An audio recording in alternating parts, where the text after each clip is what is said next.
We are living in a crazy technology era. And of course, AI is taking over, and in fact, is gonna define lots and lots of intervention and processes in the 21st century. At the frontier of it, we have seen OpenAI in recent times roll out the CHAT GPT, and even so, Microsoft founder actually stated that this is one of the most significant technologies we've seen in over 40 years and is gonna shape the world. Bill Gates himself said that. And of course, all over the world, we have seen many people out there getting used and using CHAT GPT, OpenAI's solution. And even beyond that, we've seen other competitors coming up. But how safe is such solutions anchored on AI, specifically CHAT GPT? And I'm asking so because we just had news out a day ago about the government of Italy banning the use of CHAT GPT in Italy over security concerns and its citizens' data.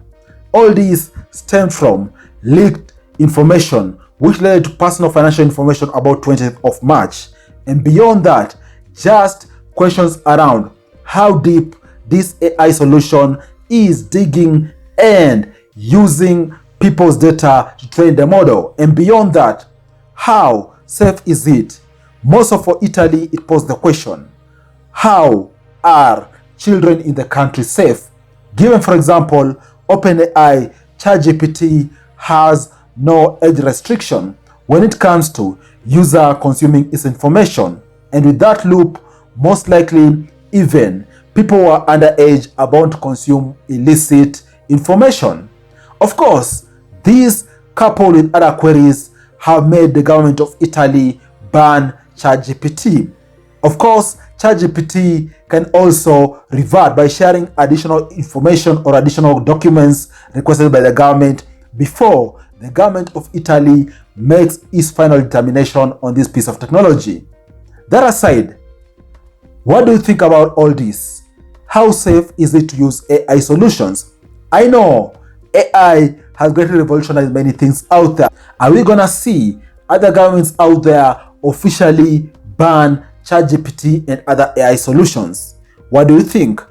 I think this is fascinating, and it actually poses a great question and something that people out there need to think about as these solutions are rolled out. And of course, for ChatGPT specifically, it is bound to get a huge hit because the government of Italy could even fine it upwards of $20 million of this breach of its citizens' privacy. What do you all think? Thanks a lot for watching. I look forward to share with you other awesome videos next time. Bye bye, and you all take care.